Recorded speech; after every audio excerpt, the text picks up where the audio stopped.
ভারতের শিবসেনা এমপি সঞ্জয় রাউত দেশটি থেকে বাংলাদেশের সাবেক প্রধানমন্ত্রী শেখ হাসিনা সহ কথিত সব বাংলাদেশিকে বের করে দেওয়ার আহ্বান জানিয়েছেন।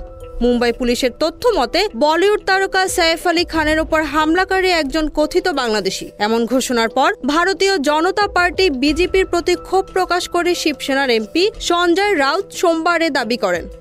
তিনি বলেন, ভারত থেকে কথিত সব বাংলাদেশিকে বের করে দেওয়া উচিত। এটা শুরু হওয়া উচিত বাংলাদেশের সাবেক প্রধানমন্ত্রী শেখ হাসিনাকে দিয়ে। একই সঙ্গে ভারতের কেন্দ্রীয় স্বরাষ্ট্রমন্ত্রী অমিত শাহের পদত্যাগ দাবি করেন এমপি সঞ্জয়। ভারতের বার্তা সংস্থা ANI এর এক প্রতিবেদনে কথা বলা হয়েছে।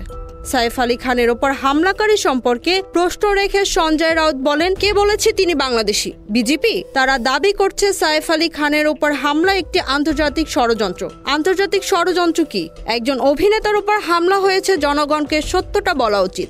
শেখ হাসিনাকে রাজনৈতিক আশ্রয় দেওয়া হয়েছে এমন অভিযোগ করে তিনি বলেন, বিজেপি নেতারা শুধুই আতঙ্ক সৃষ্টি করছেন।